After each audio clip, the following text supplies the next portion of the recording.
तो hello guys, आज की वाले वीडियो में हम बीटी टेस्ट की एपिसोड 82 पे एक्सप्लेन करने वाला हूँ। और अगर आपने पिछले वाले एपिसोड नहीं देखे हो तो जाकर पे जरूर से देख लेना, मैं लिंक वीडियो को डिस्क्रिप्शन में दे दिया हो। तो चलिए बिना कोई बकवास किए बढ़ते हम वीडियो की तरफ। और जैसा कि हमने पिछले एपिसोड में देखा था कि world and Buddhist body test saliva के जेट बॉक्स को हवाला फेंक दिया था, जिनको की साउयन अपनी सक्षम फोर्स का यूज करके उस जेट बॉक्स को पकड़ लेते जिनमें बुद्धिस्ट बॉडी टेस्ट सलाइवा था। अब साउयन उस जेट बॉक्स को देखकर बहुत ही खुश था और वो कहता है कि वाह ये पकी पकाई थाली तुम मेरे सामने खुद ही आ गई। अब साउयन जल्दी से उस जेट बॉक्स को खोलता है और हम देखते हैं उसमें बुद्धिस्ट बॉडी सलाइवा को जो कि किसी सांप की तरह मूव कर रहा था। अब साउयन डॉक्टर और फॉस्टर सुकियान से कहता है कि ये बुद्धिस्ट बॉडी सलाइवा असली है, जो सुनकर सिवाय वर्ल्ड इंसान के सभी के लोग तब जाते हैं और वो काफी ज्यादा हैरान थे। और मोतियांग कहता है कि मैं हैरान हूँ कि इस बुड्ढे ने इतनी कीमती चीज इतनी आसानी से कैसे इस लड़के के हवाले कर दिया। अब इधर वर्ल्ड इंसान कहता है कि लड़के तुम ठीक कह रहे हो, ये बुद्धिस्ट बॉडी सलाइवा सच में असली है। अब मैं यहाँ से जा रहा हूँ, जैसा कि अब मेरे पास बुद्धिस्ट बॉडी सलाइवा नहीं है तो तुम सभी के दो लेवल के इंसेस्टर का टारगेट मैं नहीं हूँ बल्कि ये लड़का है। और आप मेरे रास्ते में ना आना और मुझे यहाँ से सुकून से जाने दो। और इधर मोतियांग को अभी भी इस पर विश्वास नहीं था आ रहा और वो कहता है कि बुद्धिस्ट बॉडी सलाइवा पर तो मेरा स्पिरिचुअल इम्प्रिंट था, भला वो मेरा स्पिरिचुअल इम्प्रिंट मुझे रिस्पॉन्स क्यों नहीं कर रहा। जिस पर फिर वर्ल्ड इंसान हंसते हुए कहता है कि मैंने उसको रिमूव कर दिया था। जो सुनकर मोतियांग उससे में कहता है कि हरामी बुड्ढा। जिस पर वर्ल्ड इंसान कहता है कि अगर अभी भी तुम लोगों ने मुझे जाने नहीं दिया तो फिर मैं तुम लोगों से लड़ने के लिए तैयार हूँ, मगर ये बेफायदा होगा क्योंकि बुद्धिस्ट बॉडी सलाइवा इस लड़के के हाथ में है ना कि मेरे। अब इधर सभी के लोग साउयन की तरफ लालच भरी नजरों से देखते हैं, मगर सुकियान कहता है कि साउयन इसको अच्छे से चेक कर लो, कहीं ये बुद्धिस्ट बॉडी सलाइवा फेक ना हो और हम इस वर्ल्ड इंसान के हाथों से धोखा न खा ले। जिस पर साउयन एक बार फिर से उस बुद्धिस्ट बॉडी सलाइवा को चेक करने लगता है, जिसको कि साउयन अच्छे से चेक करके फॉस्टलर सुकियान से कहता है कि फॉस्टलर ये बुद्धिस्ट बॉडी सलाइवा सच में असली है। अब साउयन के इतना कहने की सिर्फ देर थी, मगर दूसरी तरफ हैन फैंग लाइट के स्पीड से साउयन की तरफ बढ़ने लगता है और वो साउयन के ऊपर अटैक करने लगता है। मगर साउयन अपनी 3000 लाइटनिंग मूवमेंट का यूज करके वहाँ से कोसों दूर चला जाता है और वहाँ पर साउयन का एक आफ्टर इमेज रह जाता है। और अभी लिटिल फेड एक्टर फॉस्टलर सुकियान और लिटिल साउयन के पास आकर साउयन को हर तरफ से डिफेंसेस करने के लिए तैयार हो जाता है। और अभी डिमन फिल्म बेली के सभी के लोग और बाकी के एक्सपर्ट लिटिल फेड एक्टर लिटिल और फॉस्टलर सुकियान की तरफ खूनी नजरों से देख रहे थे। और दूसरी तरफ मोतियांग भी फौरन अपनी ब्लैक एम्पर सेट के एल्डर से कहकर साउयन के ग्रुप का रास्ता ब्लॉक कर लेता है। और दूसरी साइड से हैन फैंग डिमन फिल्म बेली के लोगों के साथ साउयन का रास्ता ब्लॉक कर लेते हैं। और इधर वो बुढ़ा वर्ल्ड इंसान बड़े आराम से ये सब देख रहा था। और इधर जब साउयन देखता है कि इस लोमड़ी मोतियांग ने फौरन अपनी साइड बदल ली है तो साउयन हंसते हुए मोतियांग से कहता है कि क्या तुम सच में मुझ पर अटैक करने का सोच रहे हो? अगर तुम चुप करके साइड पर खड़े हो जाओ तो मैं तुम्हें जोम ब्रेकिंग पिन दे दूंगा, बोलो क्या कहते हो? अब ये सुनकर तो मोतियांग अपना थोड़ा इंटरेस्ट दिखाने लगता है क्योंकि वो साउयन के ग्रुप से थोड़ा डर भी रहा था। मगर तभी हैन फैंग हंसते हुए मोतियांग से कहता है कि आप इसकी बातों पर ना आना, ये साउयन बहुत ही ज्यादा तेज है, अगर इसने मुझे और डिमन फिल्म बेली को हरा दिया तो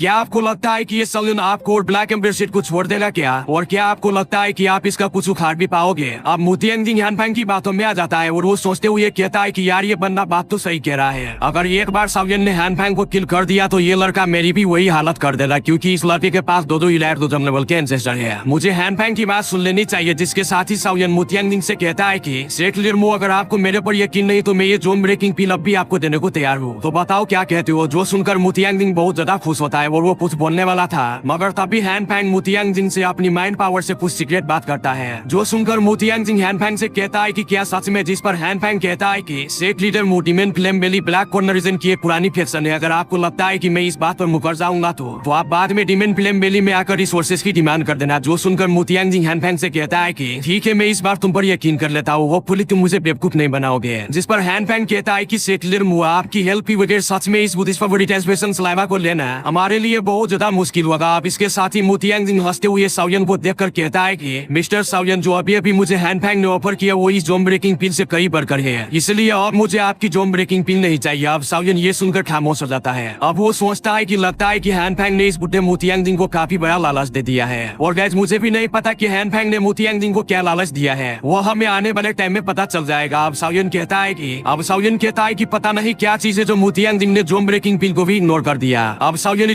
डॉक्टर फॉस्टलर सुकियान और लिटिल से कहता है कि तो चलो फिर हम लड़ाई के लिए तैयार हो जाए। मुझे नहीं पता कि इस फाइट में कौन मारा जाएगा, मगर हमें लड़ना ही होगा। अब इस पर फॉस्टलर सुकियान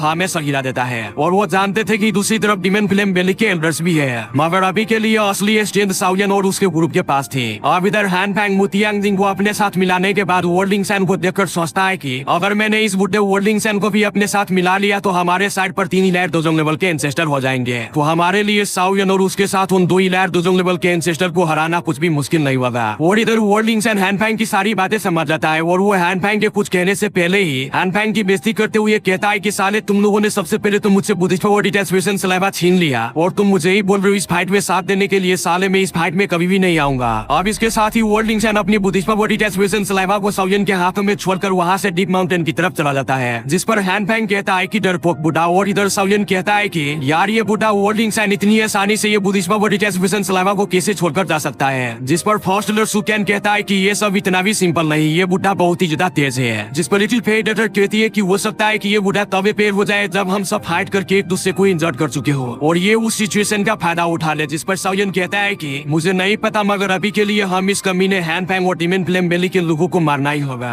अब इसके साथ ही साउगेट के एक्सपर्ट साउली और जेरन एकेडमी के एल्डर्स भी वहाँ पर पहुंच जाते हैं, जो देखकर हैनफैंग कहता है कि क्या अब तुम लोग इन लोगों पर रिलाई करने वाले हो। और फिर हैनफैंग मुतियांग से कहता है कि मैं और आप लिटिल फेडेटर और फॉस्टर और सुकैन को संभालते हैं और डिमन फ्लेम बेली के तुम सभी के लोग साउयन को जिंदा या मोटा पकड़ो, क्योंकि अभी के लिए मुझे वो बुद्धिस्ट पावर डिटेस्पेशन सलाइवा चाहिए। अब इसके साथ ही साउली अपने लोगों को लेकर डिमन फ्लेम बेली के लोगों को रोकने लगता है। अब इन सभी के एक्सपर्ट्स में फाइट स्टार्ट हो जाती है। अब इधर हैनफैंग साउयन से कहता है कि ये ब्लैक एम्प्रेस सेट की तैयारी है, इसलिए ये बेहतर होगा कि तुम ये बुद्धिस्ट पावर डिटेस्पेशन सलाइवा मेरे हवाले कर दो ताकि मैं तुम्हें जिंदा जाने दूं। अब ये सुनकर साउयन हैनफैंग से कहता है कि इसका मतलब ये है कि तुम्हें खुद पर ही यकीन नहीं कि तुम हमें हरा पाओगे। और दूसरी तरफ अभी डिमन फ्लेम बेली के लोग और एक्सपर्ट साउगेट और जेनन एकेडमी के एल्डर्स के हाथों मार खा रहे थे। अब हैनफैंग साउयन की ये बात को सुनकर तब गया था और वो मुतियांग जिंग और फॉस्टलर फैंगडैंग की तरफ देख करके कहता है कि तुम सेकेंड और थर्ड एल्डर को लेकर इस साउयन को संभालो। जिस पर फैंगडैंग कहता है कि मिस्टर आप बेफिक्र रहे, मैं इस साउयन से बुद्धिस्ट पावर डिटेस्पेशन सलाइवा को छीन कर ही लौटूंगा। जो सुनकर हैनफैंग फॉस्टलर फैंगडैंग से कहता है कि तुम कोई भी लापरवाही ना करना वरना ये तुम्हारा पूरी तरीके से पिछवाड़ा फाड़ देगा, क्योंकि तुम अभी इस लड़की को जानते नहीं हो। इस लड़के के पास बहुत सारी पावरफुल दाव स्किल्स है, इवन की पिछली बार इसने मुझे भी इन्हीं दाव स्किल से किल कर दिया था। जो सुनकर फैंगडैंग हमें सरीला देता है, क्योंकि उसको यकीन था कि वो अपने सेकेंड एल्डर और थर्ड एल्डर के साथ मिलकर पकड़ लेगा या उसे मार देगा। और वैसे भी हैनफैंग डोजन क्लास में एंटर होने से हाफ स्टेप ही दूर था। और इधर ब्लैक एम्ब्रेस सेट के सेकेंड लीडर मुया और टीसन कहता है कि हम दोनों मिलकर इस छोटी बच्ची को संभालते हैं, जिस पर मुतियांग जिंग कहता है कि ठीक है। और इधर हैनफैंग कहता है कि चलो फिर अटैक करते हैं। अब इसके साथ ही हैनफैंग फॉस्टलर सुकैन के सामने आकर कहता है कि वर्ड फैलो आज मैं भी देखता हूँ कि तुम पहले की तरह स्ट्रॉन्ग हो भी या नहीं। जिस पर फॉस्टलर सुकैन कहता है कि तुम पहले अपनी हालत देखो, वर्ली के कुत्ते जैसी है। तुम कभी ब्लैक कॉर्नर रीजन के पील एम्परर हुआ करते थे और मुझे नहीं पता कि तुम अपनी पुरानी शक्ल को इस बॉडी में कैसे बदल लिया। तुम इस बॉडी में बड़े चुतिया लग रहे हो और वो तुम्हारा चम अभी तुम्हारे फेस पर नहीं दिख रहा। जो सुनकर हैनफैंग काफी ज्यादा गुस्सा हो जाता है और वो कहता है कि ये जो आज मेरी ये हालत है ये सब तुम लोगों की वजह से है और अब मैं तुम लोगों को खत्म कर दूंगा। और अब इसके साथ ही हैनफैंग फॉस्टलर सुकैन पर एक अटैक कर देता है, मगर फॉस्टलर सुकैन अपनी सलाख से ही उस अटैक को रोक लेता है और फिर इन दोनों के बीच में लाइट की स्पीड से फाइट होना स्टार्ट हो जाती है। अब डिमन फ्लेम बेली का फॉस्टलर फैंगडैंग हैनफैंग को फॉस्टलर सुकैन के साथ फाइट करता दे अपने सेकेंड और थर्ड एल्डर को लेकर ट्रायंगुलर शेप में साउयन की तरफ बढ़ने लगता है। जो देखकर लिटिल फेडेटर आगे आती है, मगर तभी मुतियांग जिंग वहाँ पर आकर उसका रास्ता रोक लेता है और कहता है कि तुम्हारा अपोनेंट अभी के लिए मैं हूँ। अब इधर डिमन फ्लेम बेली का फॉस्टलर फैंगडैंग साउयन को हाथ बांधे बड़े आराम से खड़ा देखकर एक स्माइल के साथ कहता है कि चीफ साउ आपके बारे में काफी ज्यादा सुन रखी और आज मैंने आपसे मिल भी लिया। आजकल वैसे ही ब्लैक कॉर्नर रीजन में बहुत सारे यंग लोग ही रोजे पैर हो रहा है, मगर आज हम तीनों के बुढ़े आपको ढोल की तरह बजाएंगे। जिस पर साउयन अपनी हैबिबुलर स्वाड को बाहर निकालकर उन तीनों से कहता है कि तुम लोग खाली बकवास करके मुझसे बुद्धिस्ट पावर डिटेस्पेशन सलाइवा छीन नहीं सकते, इसीलिए आगे आओ। मगर उनमें से सेकेंड एल्डर साउयन के बैक पर चुपके से अटैक कर देता है, जिसको साउयन अपनी हैबिबुलर स्वाड से इजीली रोक लेता है और साउयन के खाली स्वाड के प्रेशर से ही वो डिमन फ्लेम बेली का सेकेंड एल्डर दूर जाकर गिरता है। अब साउयन एक स्माइल के साथ फैंगडैंग से कहता है कि इस तरह के ड्रामेबाजी बंद करो और मुझे अपनी ट्रू एबिलिटी दिखाओ। जो सुनकर फैंगडैंग कहता है कि मुझे पता है कि चीफ साहब आपकी जुबान कैंची की तरह है और आपकी स्ट्रेंथ भी बहुत ही ज्यादा है और आज मैंने ये देख भी लिया और मुझे पता है कि आपके पास हेवनली फ्लेम भी है। आज मैं जानना चाहता हूँ कि क्या मेरी डिमन फ्लेम बेली की मैन मेड ओनली फ्लेम तुम्हारी इस हेवनली फ्लेम को टक्कर दे पाएगी कि नहीं। अब इसके साथ ही फैंगडैंग अपने साथ आए दो एल्डर्स को कहता है कि सेकेंड ब्रदर थर्ड ब्रदर, जिस पर वो दोनों हाँ में सरिला देते हैं और वो कुछ हैंडशीट बनाने लगते हैं और उनकी बॉडी में से एक पेन ग्रेस कलर की फ्लेम बाहर निकल आती है। अब वो तीनों के लोगों के बॉडी में से निकलने वाली फ्लेम आपस में मर्ज हो जाती है और उसके मर्ज होने के बाद हम देखते हैं मैन मेड हेवनली फ्लेम को, जो कि इंसान ने खुद बनाई होती है। अब इस हेवनली फ्लेम के खाली प्रेशर से ही वहाँ पर स्पेस में हलचल होने लगता है। अब साउयन इस मैन मेड हेवनली फ्लेम को देखकर कहता है कि तो अच्छा ये है फ्लेम क्रिएशन स्किल, जिससे कोई भी बंदा हेवनली फ्लेम बना सकता है। अब वो ग्रेस कलर की हेवनली फ्लेम साउयन के सर के ऊपर आकर अपनी फोर्स को अनलीश करना स्टार्ट कर देते हैं, जो देखकर साउयन कहता है कि तो अच्छा ये है फ्लेम क्रिएशन एक्शन स्किल, मगर ये मैन में हेवनली फिल्म से जितनी भी ये स्ट्रॉन्ग क्यों न हो, मगर ये एक्चुअली हेवनली फिल्म से बहुत ही ज्यादा वीक होगी। लेकिन साउयन का ये पॉइंट ऑफ व्यू था, मगर वो डिमन फिल्म वैली के तीनों एल्डर्स का मानना था कि वो साउयन को अपनी इस फिल्म की मदद से इजीली हरा देगा, क्योंकि उसने पास्ट में ब्लैक कॉर्नर रीजन के बहुत सारे स्ट्रॉन्ग एक्सपर्ट्स को इस फेक हेवनली फिल्म की मदद से किल भी कर दिया था। अब इसके साथ ही वो ग्रेस कलर की हेवनली फिल्म डिवाइड होकर उन तीनों के एल्डर्स की बॉडी में चली जाती है, जिससे उनका ऑरा और भी ज्यादा स्ट्रॉन्ग हो जाता है और उनकी बॉडी में से काफी ज्यादा प्रेशर निकलना स्टार्ट हो जाता है, जिसको कि साउयन भी इजीली फील कर लेता है। अब साउयन उन तीनों की एक्शन को देखकर हंसते हुए कहता है कि तुम लोग इस तरह तो मुझे इंजर्ड करने से पहले खुद को ही इंजर्ड कर लोगे, जो तुम ये फिल्म अपनी बॉडी में ले रहे हो। अब साउयन की ये बात को सुनकर फैंग जैंग हंसते हुए कहता है कि हाँ चीफ साओ, आप काफी ज्यादा तेज नजर रखने वाले बंदे हैं। हम जब भी इस फिल्म क्रिएशन स्किल को मर्ज करते और लाइफ टाइम स्विमिंग फिल्म बनाते हैं तो हमारी अंदर की बॉडी बिल्कुल जल जाती है, मगर जब हम बुद्धिस्ट बॉडी ट्रांसफॉर्मेशन सलामा को ले लेंगे तो हमारे लिए ये छोटी मोटी इंजरी कोई भी मायने नहीं रहेगी। अब साउयन ये सुनकर एक स्माइल के साथ कहता है कि तो अच्छा,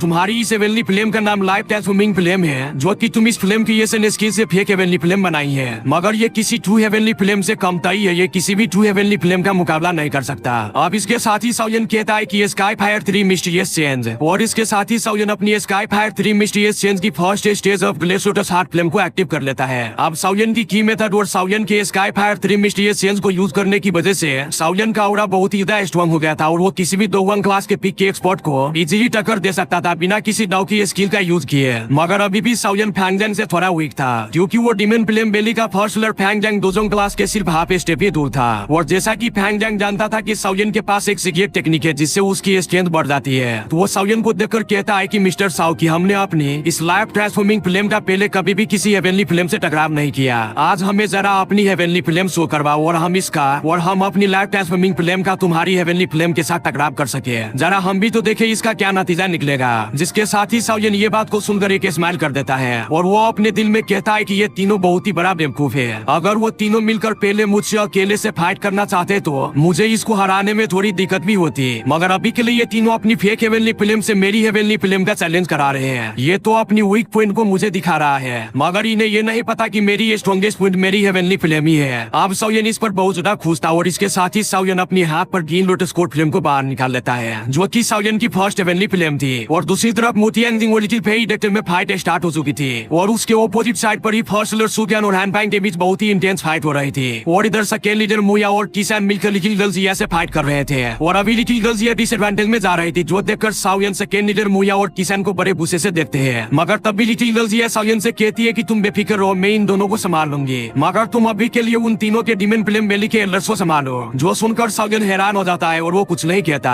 क्योंकि वो जानता था कि लिटिल गर्ल्स की बॉडी काफी ज्यादा स्ट्रेंज और उसके पास काफी ज्यादा स्ट्रेंज पावर है। अब इसके साथ ही हैनपांग हंसते हुए साउयन से कहता है कि चीफ साओ, अभी आपके अपोनेंट हम हैं। और इसके साथ ही फैंग जैंग और वो दोनों के एल्डर्स हैंडशिल्ड्स बनाने लगते हैं और उनकी बॉडी से वो हेवनली फिल्म एक बार फिर से निकलकर एक बड़े से फायर बर्ड में चेंज हो जाता है और वो फायर बर्ड बहुत ही ज्यादा स्पीड के साथ साउयन के ऊपर अटैक कर देता है, जो देखकर साउयन अपनी ग्रीन लोटस कोड फिल्म से एक बड़ा सा जाल बनाकर उस फायर बर्ड को उसमें बंद कर लेता है, जो देखकर फैंग जैंग गुस्से में अपनी दावकी का यूज करके उस फायर बर्ड को और भी ज्यादा स्ट्रॉन्ग कर देता है और वो फायर बर्ड साउयन की हेवनली फिल्म की नेट को आहिस्ता आहिस्ता खत्म करना स्टार्ट कर देते हैं, जो देखकर साउयन कहता है कि ये डिमन फिल्म बेली के ये फेक हेवनली फिल्म बहुत ही ज्यादा यूनिक है और ये किसी भी बीच फिल्म से बहुत ही ज्यादा स्ट्रॉन्ग है, मगर ये फेक हेवनली फिल्म है तो नकली है, ये कौन सी असली हेवनली फिल्म है। और फिर इसके साथ ही साउयन अपनी मुट्ठी पीस लेता है, जिससे साउयन की वो ग्रीन लोटस कोड फिल्म का वो नेट उस फायर बर्ड को बिल्कुल सप्रेस करके रख देता है और वो फायर बर्ड छोटे छोटे टुकड़े में बदल देता है और फैंग जैंग का वो अटैक खत्म हो जाता है। अब फैंग जैंग की बची हुई फिल्म फैंग जैंग की बॉडी में हर तरफ से एंटर होना स्टार्ट हो जाता है और अभी फैंग जैंग इस कोलिजन के वजह से थोड़ा बहुत इंजर्ड भी हो गया था।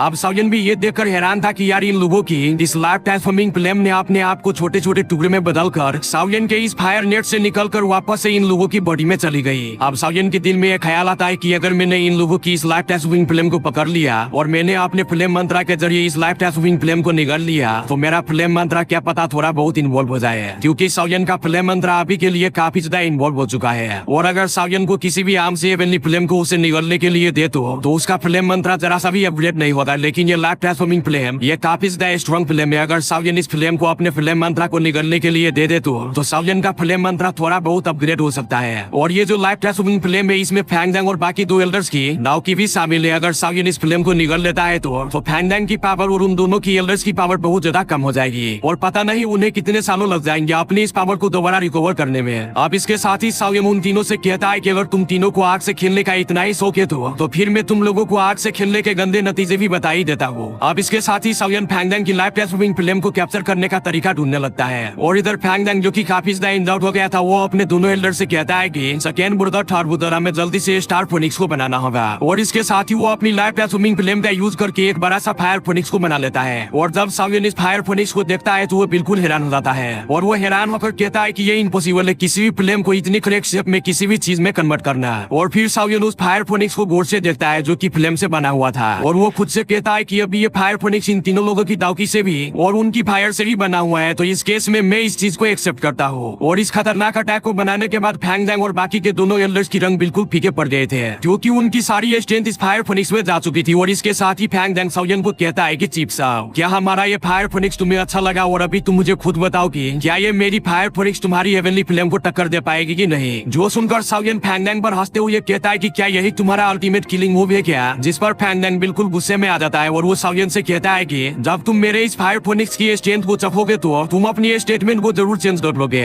अब इसके साथ ही फैंगडैंग अपनी हैंडशील्ड को चेंज कर लेता है और वो फायर फोनिक्स बहुत ही ज्यादा एनर्जी को अनलीज करना स्टार्ट कर देता है जिसकी वजह से आसपास की जंगल भी जलने लगता है और वो फायर फोनिक्स अपनी फेदर से साउयन के ऊपर हर तरफ से अटैक कर देता है। मगर तभी साउयन इस अटैक को देखकर अपनी डार्क ग्रीन हेवनली फ्लेम को एक्टिव कर लेता है और वो साउयन की आंखों से निकलना स्टार्ट हो जाता है। अब इसके साथ ही साउयन अपने आसपास एक फ्लेम का बैरियर यानी कि एक सील बना लेता है और जब वो फायर फोनिक्स की वो फेदर उस फ्लेम बैरियर से टकराता है तो वो फायर फोनिक्स की वो फेदर उसी वक्त ही फ्लेम बैरियर से टकराकर खत्म हो जाता है। और साउयन अपने फ्लेम बैरियर के पीछे अपने हाथ बांधकर बड़े आराम से खड़ा था और साउयन कहता है कि तुम लोगों की दावकी से निकलने वाली ये फ्लेम माना की फेक हेवनली फ्लेम है, मगर ये किसी भी ट्रू हेवनली फ्लेम से कम था है और ना ही है किसी ट्रू हेवनली फ्लेम के बराबर का टेम्परेचर मीट कर सकता है। और तुम लोग भूल गए हो कि हेवनली फ्लेम के पास हायर टेम्परेचर ही नहीं बल्कि जो सुनकर फैंगडैंग कहता है कि बल्कि क्या, जिस पर साउयन अपनी चुटकी बजाकर हैनफैंग की पिछवाड़े में आग लगा देता है और कहता है कि बल्कि है। और फैंगडैंग अपनी पिछवाड़े की आग बुझाने के लिए इधर उधर उछलने लगता है और वहाँ से भागने लगता है जो देखकर साउयन कहता है कि भूसी वाले चाचा कहाँ भाग रहे हो। और फिर हम देखते हैं डीमन फिल्म बेली के फर्स्ट एल्डर और सेकेंड एल्डर को जो कि डर के मारे कांप रहे थे जो देखकर साउयन कहता है कि अभी इतना मत कांपो, जा करके पहले चैनल को सब्सक्राइब करके कपकपाओ और वीडियो यहाँ तक देख लियो तो कपकपाते हुए वीडियो को लाइक भी कर देना। और गाइस 2 दिनों से वीडियो नहीं आ रहा था इसके लिए सॉरी, मैं हॉस्पिटल में चेकअप करवाने के लिए गया हुआ था क्योंकि डॉक्टर ने ही बोला था कि 1 हफ्ते के बाद चेकअप करवाने के लिए आना, इसलिए मैं हॉस्पिटल में चेकअप करवाने के लिए गया हुआ था, इसीलिए वीडियो नहीं आ रहा था। आपसे जल्दी वीडियो आया करेंगे, तब तक के लिए बेबी ड्रेस यू खाओ पियो और मस्त रहो।